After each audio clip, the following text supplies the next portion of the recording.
if you were living under a rock and you somehow missed the conversation between Jordan Peterson and Elon Musk, there's a clip going around that is really devastating, especially if you're a parent. And Elon Musk talks about having his dead son, Xavier, and that was shocking when I heard that, because I know he lost a baby earlier on, but I figured it would have been public knowledge if he lost another child. And he goes on to explain how his son transitioned into a girl.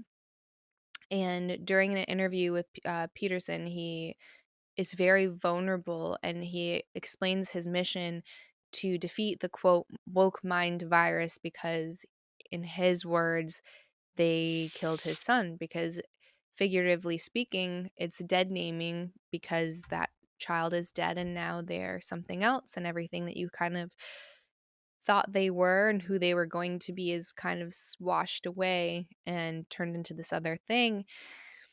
He explains that he was misled into consenting to puberty blockers for his child, which he referred to as sterilization drugs, which is true. And the pushback that I've seen online is people saying that these drugs are reversible and there's going to be no long-term consequences. It doesn't affect fertility or sexual function. It doesn't permanently affect your voice. All of that's not true. If you just take the time to look at any detransitioner and their experience, a lot of times their voice is permanently affected. Certain features will be permanently affected. Their fertility will be permanently affected. And then their sexual function will be permanently affected. And because of that, I don't understand how we are allowing minors to do this. The rest of the world has hit the brakes. They say something is wrong here. This is not the right decision for children. There's an age of consent for a reason. Circling back to the importance of that, you can't get a cigarette or a tattoo. You can't smoke weed. You can't have alcohol. You can't join the armed services. You can't get married. There's like a lot of those things I just named are pretty inconsequential. You have one cigarette, it's not the end of the world. You have one drink, it's not the end of the world. You get married, you can get a divorce. You get a tattoo, you can get that removed. So a lot of these things there are solutions for. Some of them might leave a little bit of a mark, right? Like you're going to have a scar from the tattoo. Hormone therapy is no joke. No joke. And one of those drugs is Lupron. And when I found that out, I almost fell into my seat. So when I was 19, I had really severe endometriosis. Like I would look 8 or 9 months pregnant, my swelling would be so bad. I was in a 9 or a 10 on in pain constantly. Walking was hard, breathing was hard. I was exhausted. I could not have sex because it was so painful, and I just felt like I was dying. So I had a laparoscopy. They took out what they could of the endometrial tissue. Anyone that has had an endometriosis knows that usually comes back, and it'll come back other places. So that didn't really work long term. So I was 19, and again, like, so I talk all the time about moving the age of consent for certain things to 25, because I still think 18, 19, you're not even close to being done. Again, new research is saying your frontal lobe isn't done till 25 or 30. So 18, there's still a lot missing here when it comes to executive function and making long-term decisions and making them well. I was offered Lupron as part of a clinical study to help with endometriosis. And what that did is put me into menopause. So I was at 19 years old and I was in chemically induced menopause. My joints hurt. They were the achiest. It felt like I was getting arthritis. My skin started to dry up, and it started to age. Everything down there also got dried up. I had zero sexual function while I was on the medication. I would have my shot and be zapped for days. For days. I had no energy. I could barely get up.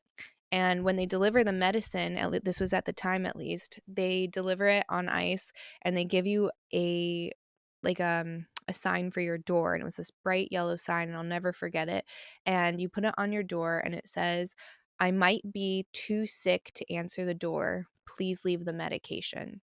And that's how sick this medicine can make you. I had no idea. I just went in, they're like, "This is gonna make you feel better."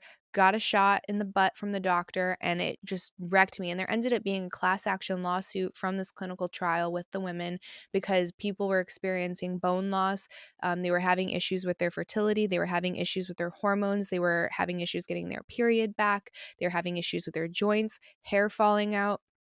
It got really gnarly. So there was literally a class action lawsuit. So to pretend this drug has no consequence and we can just give it to a minor because they have gender dysphoria, possibly, and I say possibly because now in a lot of states it's not required to even look into that. We just have to affirm, and it's life saving affirmative care. So we're not even properly assessing these individuals to see if they actually have gender dysphoria. We're just affirming because people don't want to lose their license. And then we're haphazardly giving them a drug that could ruin the rest of their life for something that they might grow out of. And according to some research, a 90% chance that they will grow out of it post puberty. So this is crazy. And I think it was really brave and really brilliant that he was willing to be so vulnerable and share his personal story as a parent, and as a parent that says it seems like he made the wrong decision because he was pressured and given false information from medical doctors. And I think one of the great things that has happened since COVID is so many people are waking up that just because someone has a white jacket doesn't mean you trust them, doesn't mean they know what they're talking about, doesn't mean that they did their own research. It just means that they went to medical school, they're good at passing tests, and they know something in one specialized area. And they're probably getting paid on the back end from a couple people. So always do your own research. Always read up on drugs and side effects and healthy alternatives, natural alternatives. Also look at the benefits. I'm not saying that there's not benefits to modern medicine, but I'm saying we have been on this rat wheel of this is the only way to get better, is a prescription, is a drug, and it's not all of these other things. And it's not looking at the root cause of a lot of these problems, and then we wonder why we're so sick and we're not getting better. So you have to be your own advocate and take your health into your own your own responsibility, because no one else is going to do better research than you are, than a sick person.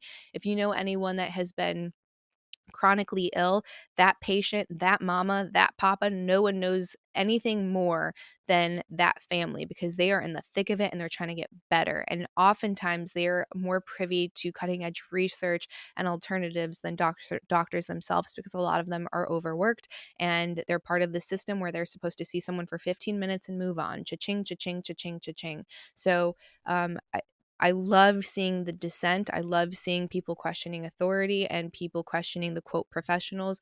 And I think that Elon sharing this story is huge. And anyone that has anything negative to say about it, it's like, how dare you? It's his story.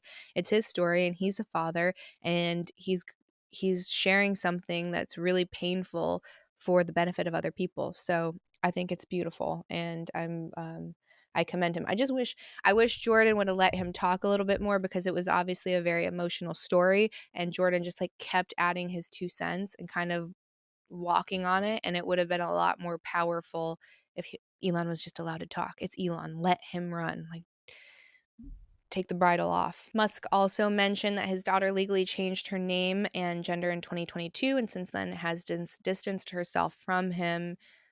That's unfortunate, and hopefully they come around. Musk's remarks have sparked significant debate and controversy, highlighting the ongoing tensions around the issue of gender identity and medical intervention for transgender youth.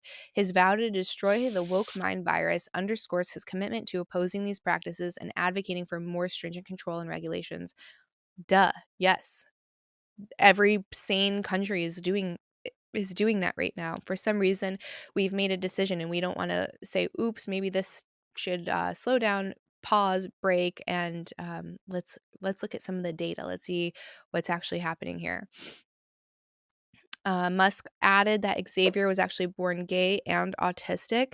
Both of those things, it has been shown in Abigail Schreier's work and Deborah So's work that a lot of these misdiagnoses that happen early on can happen from people that are on the spectrum, because they tend to get obsessed, especially with this idea of gender. And also that 90% of the kids that are experiencing some kind of discomfort are actually just gay. 90%. So to me, like, it's the most homosexual thing in the world is to say you can't be gay. You're not gay, you're actually just the other gender. That doesn't make sense. I would figure that a lot of the gay community would actually be pretty upset about that, because you're mutilating people for being gay, essentially. So Vivian Jenna Wilson, formerly known as Xavier, is challenging these comments online, saying that her estranged father is making up these stories. I would believe the father in this case.